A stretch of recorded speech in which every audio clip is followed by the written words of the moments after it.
Yeah, I mean, they would miss me having just new haircuts. Okay. Okay. So there it is. The podcast. The only one you should be listening to. Yes.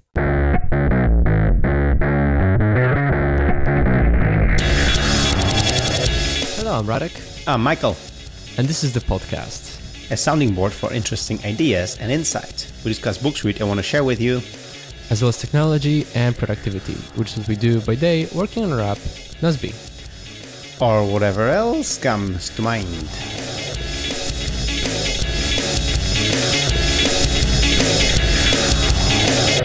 So this one is a really nice round number. Episode 150. 150.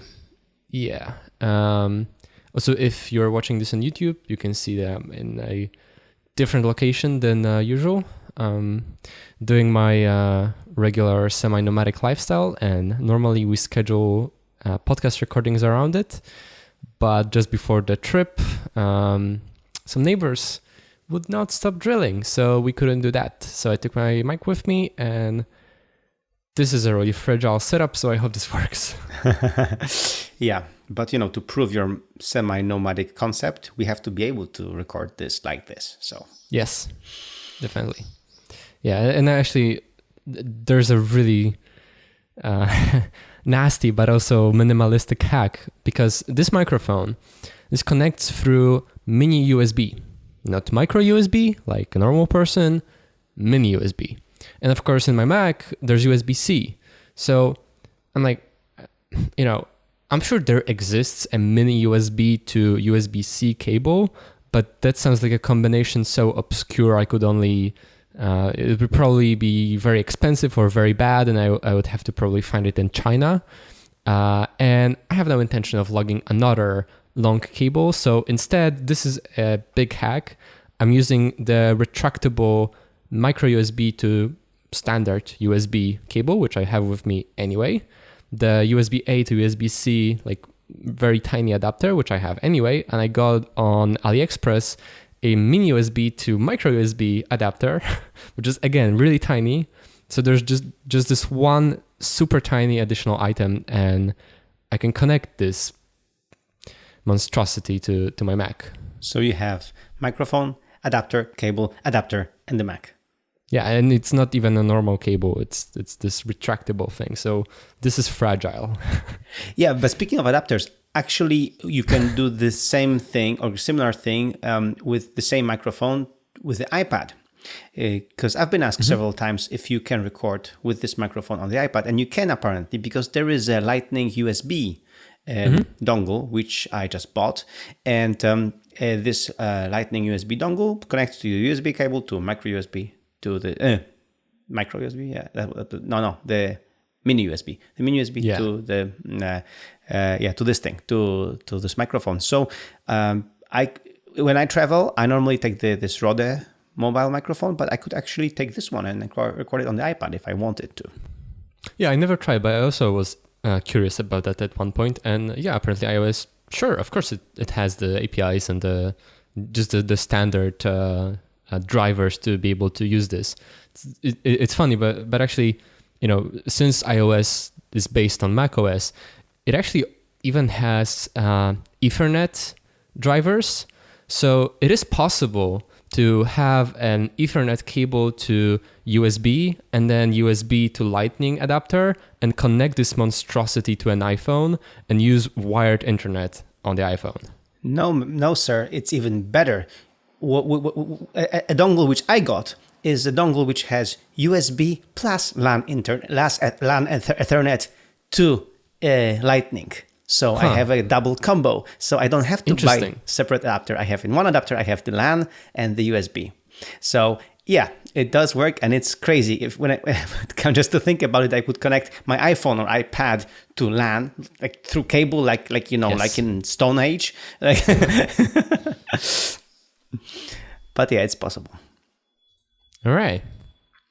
Okay, so today, because it's around 150th episode, again, there is this,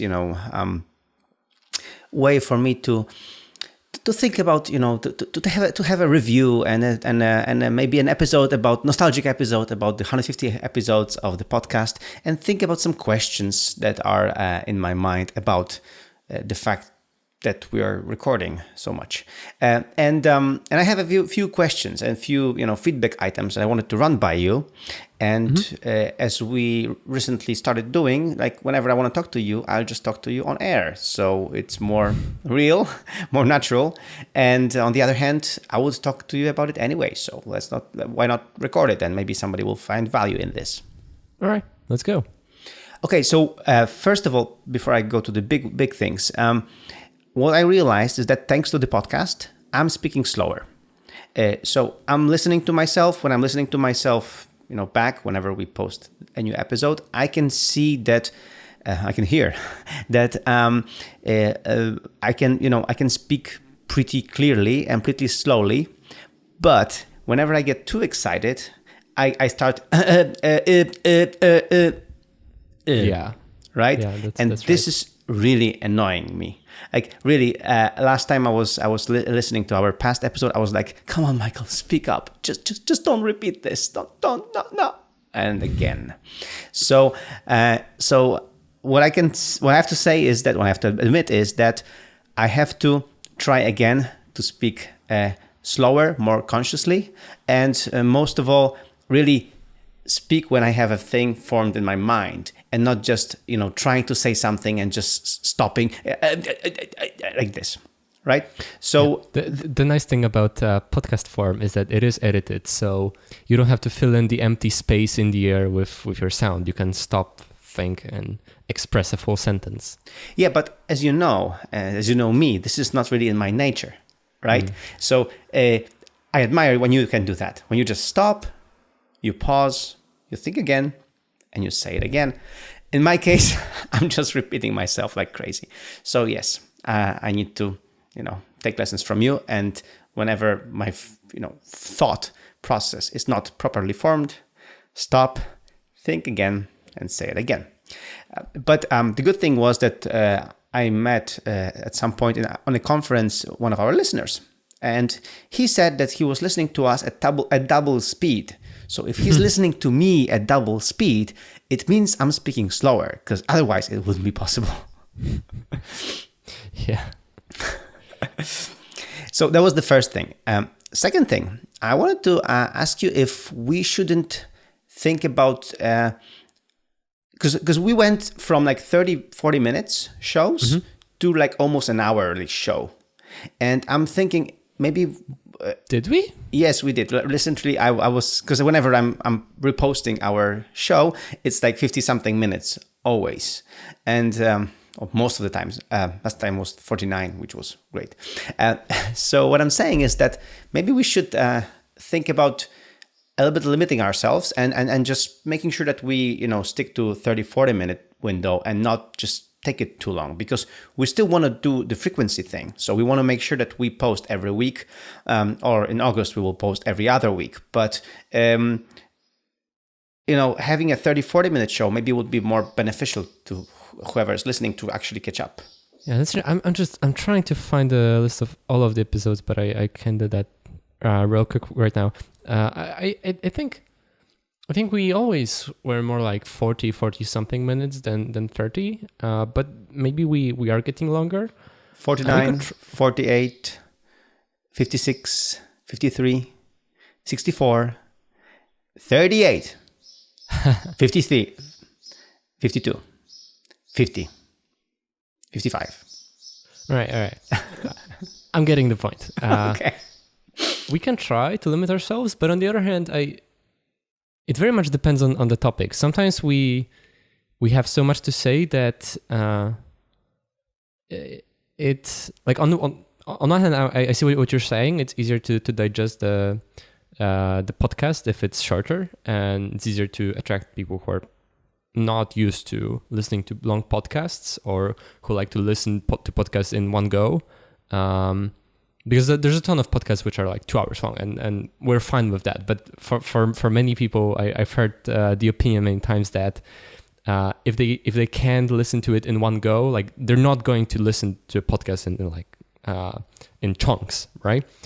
And constraints are advantages in disguise. On the other hand, sometimes we have really a lot to say, and either we'd cut out a lot of stuff which is worth saying, or we'd artificially make it 2 episodes where we lose context if we don't record one after the other, and it's sort of then maybe we're artificially making it 2 30-hour or 30-minute episodes when it could be one like 45-minute long. Yeah, I know. I just wanted to run this idea by you and just tell you that recently we've been pushing it a little bit on the other side, and okay. I've noticed sure. that, and that's why I wanted to tell you about it. And I've heard, just a few people who contacted me, because not many people contact me about the show, but people who did told me that maybe we should just be a bit shorter. Well, how about this? I'll try to keep closer attention to the running clock, and when we're past say 25 minutes, I will signal to you somehow that we're at 25 minutes. So yeah, I like that. That's a good idea. So that we have I guess a signaling moment. Okay, 25 minutes are gone. Let's think about wrapping it up, or maybe deciding on pushing it more when we decide to do it. But then it's a conscious decision. It's just not like we just went long because we could. All right. So it's like 25 minutes. All right. So when you see Radek doing that, you know where we're at. Although it might be edited, so it won't be exactly 25 minutes. Sometimes it's sometimes it's challenging because we start the recording before we actually the show begins, and then I don't mentally record what point in the audio recording did we actually start, and then I don't know. Yeah, I'm totally there as well. That's why for me it's also a mental situation to just look at that and be mindful. All right, but speaking of like improvements to the show, what do you think about the publishing to YouTube thing? I don't mind. And I like it. And I know that some people do listen through YouTube anyway, but it's not really bringing us lots of traffic anyway. Define some people. I mean, somebody mentioned that to me, that they were actually watching us on YouTube instead of the podcast. Okay. I don't know, man. Like we're supposed to start it and run it as an experiment for a couple of months to see if it works, if it makes sense. I mean, we've done it for much longer, but just the audio, not the video. And wait, I'm trying to find it on YouTube, but the problem is that I don't see it working at all. Like we've gone through, like before when we would only post audio to YouTube, we'd get like 10 or 15 views, and now we get like let's see, 22, 36, 18, 55, 53, 49, 34. I mean, come on, 30 to 40 people on YouTube, like that's nothing. Like it just still seems to me like a waste of time. Like I know it's not a large burden for us, but like why add this additional thing when there's really, like, I understand you've heard someone watching it and it's fine, but we don't normally at Nozbe make decisions based on it being somewhat useful, but like, does it make sense to put resources on something? Like, does it actually make a difference? And like 40 views on YouTube is what? It's like 2% of all the listens. We have 89 subscribers. Please subscribe. Cool. Eight of us is us. Yeah, the running phrase right now is please subscribe and hit the bell so that you get the notifications of new episodes or something like that. There's the whole dancing charade to subscribe. YouTube, man. Yeah. So I don't know. Marcin, who is editing this, he says that it's not additional burden for him. For me, it's easier because I just, whenever I repost, I just paste the YouTube link instead of just figuring out a way to, I mean, I just like it like that. But, I don't have any strong opinions on this, but because I don't see really, as you said, I don't see strong results. I'm not sure if we are not seeing strong results because there won't be any growth at all. But for example, like in Marcin's case, I like he's doing the show, this Iron Factory thing, and in his case, it does work. I mean, his videos get like 2,000 views per episode. Right.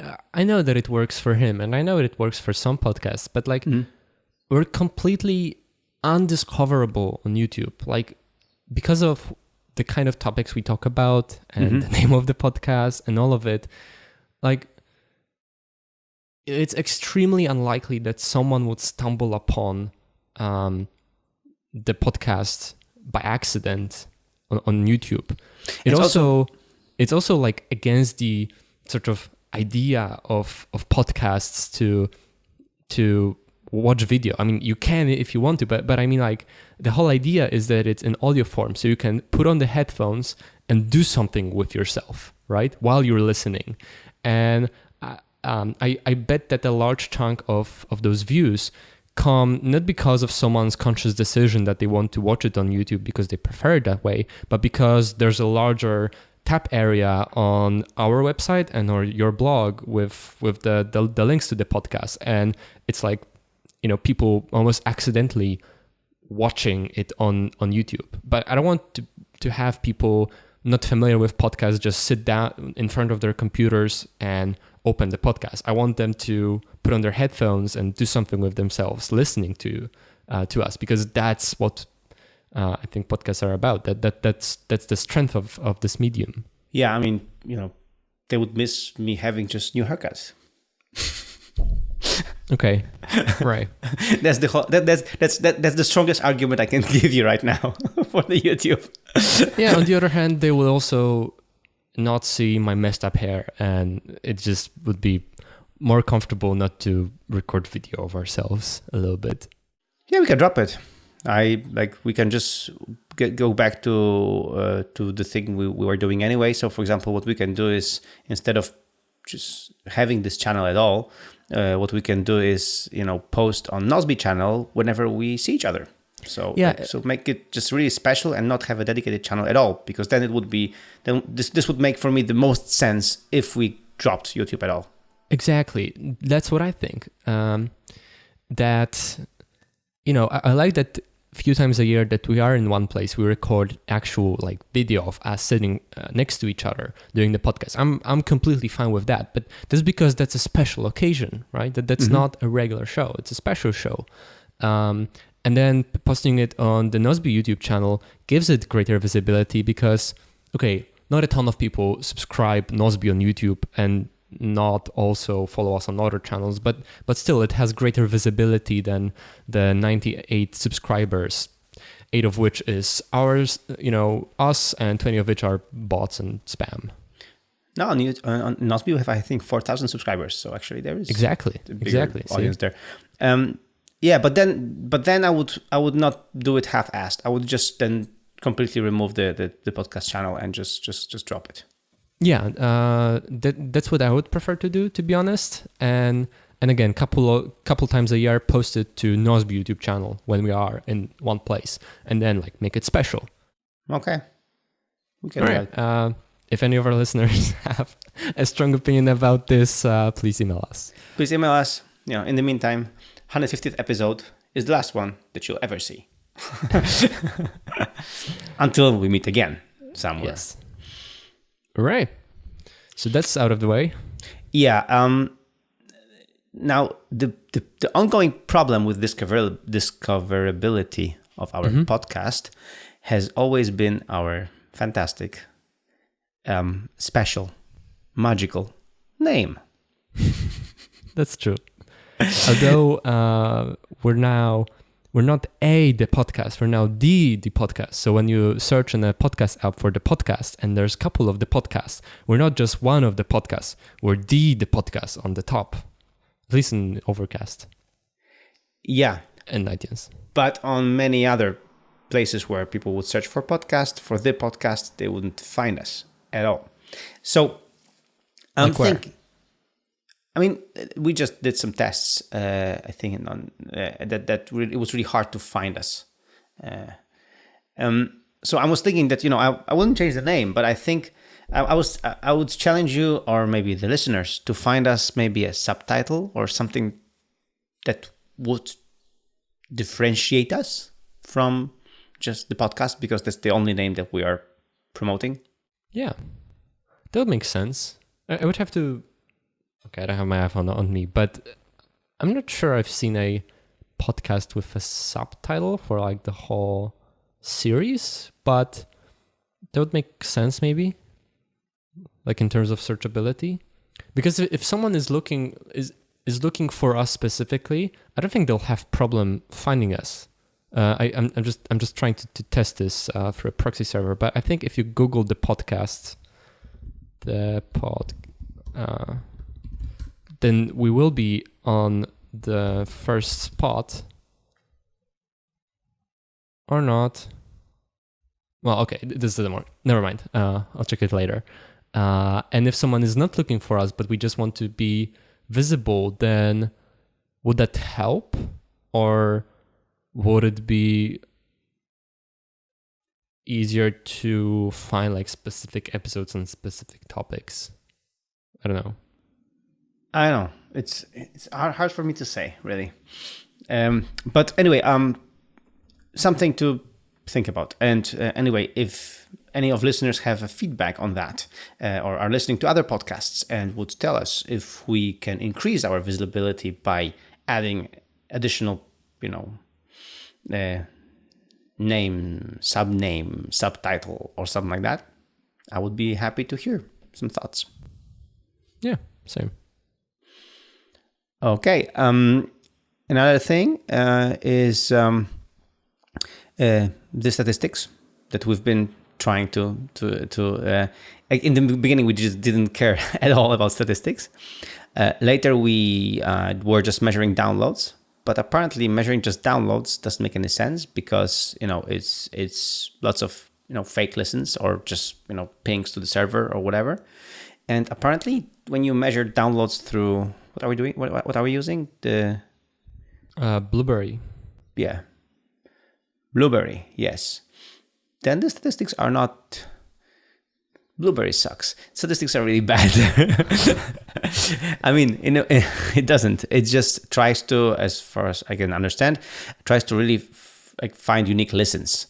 So in our case, we went from 10,000 to 2,000 listens a week, which was heartbreaking, because we thought we were at a different level, but apparently this is what it is. So anyway, I would like to, say hi to all of the 2,000 people who are listening to our shows, and thank you so much for being around. It's still a lot, and we're still humbled to have you here. But it was just, it was just strange to see these kind of, because I think this is also the beauty of the podcast, is that of the podcast medium as a medium, that it's hard to measure it. It's hard to measure the involvement, or the how you call this in social media, engagement. Oh yeah, engagement. Right. And we don't get lots of emails on the podcast. But then again, remember when we were on a wedding of actually Kamil, who in whose place you are right now, and there was one of his friends, and he told us that he was listening to us, and he didn't know us from him. He knew us from knowing us. So it was nice. Yeah, it was. One nitpick. It's actually, we're honored, not we're humbled. We're not humbled. We're honored that people listen to us, not humbled. We're not humbled. No. If something humiliating, humbling would happen to us, that's where I'd say we're humbled. You're totally right. It's a common mistake, and now it's one of the things I always notice. All right, yeah. I finally managed to find a working proxy server, and so that it's not Google identifying me, hopefully. And if I search for the podcast, just the podcast, we are on the very top. Oh. Okay. So there it is. The podcast. The only one you should be listening to. Yes. That's our slogan right there. Also, just as a funny story, you are also responsible of messing with our minds in our company, because you are the person who's constantly correcting us. Well, no, who started correcting us, and now everybody's correcting each other when we say number or amount. And in Polish, this is a common mistake. You say there was lots of amount of people, and it's not amount of people or amount of, like, number of people or number of things, and not amount of things. And we are saying amount of things a lot in Polish, which is not correct. And after your few remarks, now everybody's correcting each other. So this is really annoying. But on the other hand, Michael, I see you, okay? Like, I know this is not true. I've heard, I have a spy. I have lots of spies. And I know that on Friday meetings where I was not there and people did not feel my presence, people multiple times, including you, said amount instead of number. This is true. True story. Okay, that's out of the way. And I think that's all I have. All I have for now. So anyway, it was really, I was honored again to be meeting people who are listening to us. And this is really funny. And again, I would like to repeat that podcast medium is magical because you really feel like you know us because you're listening to us, just like we are listening to other people. I have found myself several times meeting people I would listen to on the podcast, and like I would converse with them like if I talked to them yesterday. Yeah. They didn't feel the same way because they were not talking to me yesterday, but I was listening to them yesterday. So this is kind of this, again, strange thing in the mind that, you feel like you know this person a lot more than you do. And this happened to me several times on past conferences. I was at InfoShare. Somebody would tell me things about me. And I was like, they really know me. Ah, yeah, they listen. Yeah. Yeah. I have this even with close friends whom I, see like every week or every 2 weeks. And I'm like, I'm like, hey, good to see you. And I want to tell you this interesting thing. And I start to tell, I seen it on Twitter, or I heard it on your podcast. And it's like, now I have nothing new and interesting to say. Yeah. Like all of the interesting stuff that happened in my life over the last week, I published online. So exactly.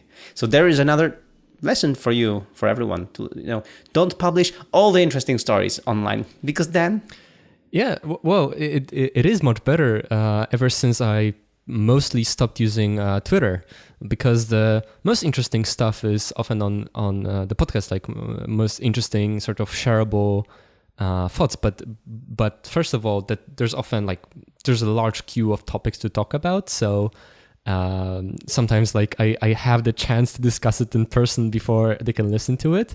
But like the minor boring stuff in life that would end up on Twitter do not end up on Twitter. So at least I have something interesting to say this way. Yeah. I'm also right now using less Twitter. And one of the reasons for that is the iOS 12. I have put the limitation on me. And I get a push notification when I'm just 5 minutes, the last 5 minutes of Twitter for the day. It's half an hour that I have given myself for Twitter, and it works. Again, it's a very nice way to do it myself. Still quite a lot. I know, but this is, when you think about it, this is my only source of news. I don't go to any portals. I don't get any news from... I know. Why do you need all the news? Yeah, it's a good question. Yeah, but we'll talk about that maybe in a future episode. But I don't know. I feel like, I still feel like I need some news, and you're right. It's not good. Yeah, I sleep much better at night when I don't follow all the news. Much better, and by that I mean don't frequent Twitter as much.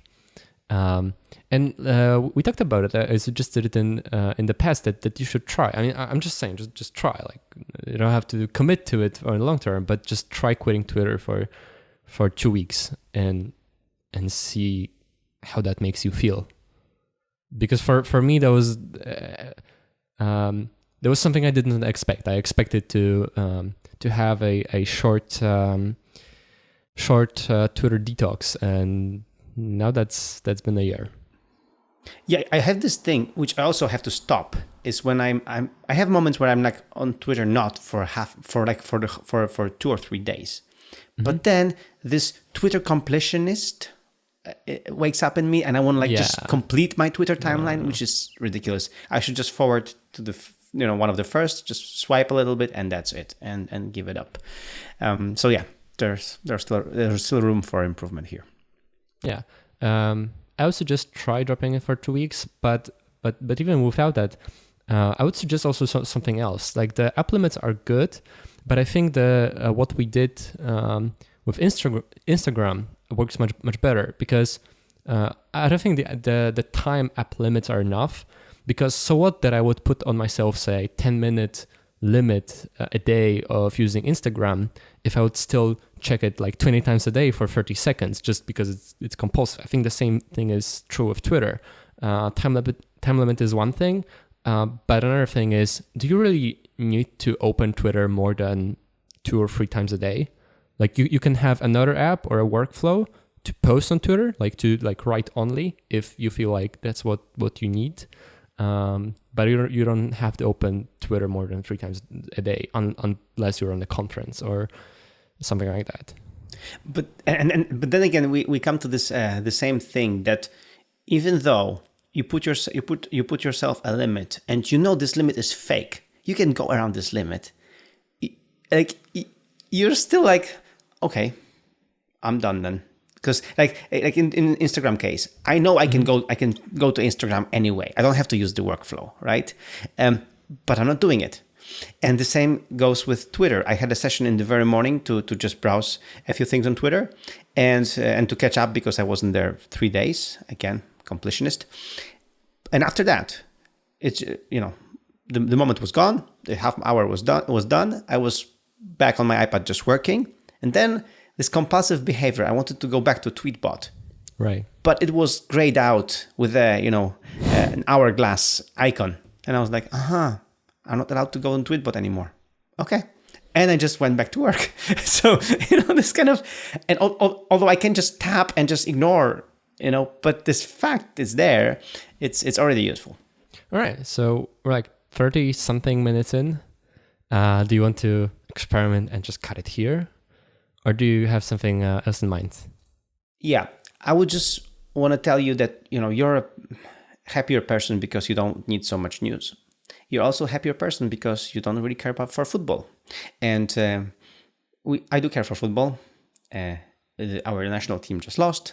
But the good thing about any kind of competition is that you can follow other teams. And I was today in the morning, I was really frustrated with how our team performed. But I'm sorry. Yesterday in the morning, I was frustrated with our team. But yesterday evening, I was watching another game, and the game was great. And then I was like, yeah, this is good. I still like the game. I don't care about my team anymore. I just like the game. And this is like the thing that, because it's World Cup right now, I wish everyone to enjoy the games because they're really great and not care about our team. All right. I got nothing. But I do have a book recommendation. And that's Age of Ambition, Chasing Fortune, Truth and Faith in the New China by Evan Osnos. So this is a book about China and how Chinese society and culture and economics have been changing over the last 20 years. And I don't have much more to say about that because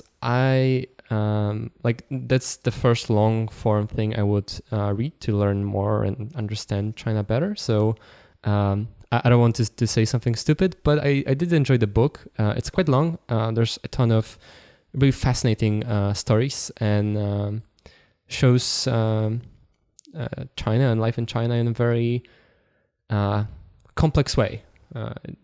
Again, not a simple story of good and bad, but both and much more. Man, I have this book downloaded, ready to listen. I've had it for like a year, but I've never started it. So it's really good. Yeah. Okay. I'm just gonna start then because it's like there's always another book coming in. So I was like, okay, I thought the book sounded great, like from the description and whatever. But I think for a year I've had it on my playlist. Okay, so thank you. I'll listen to it as well. All right.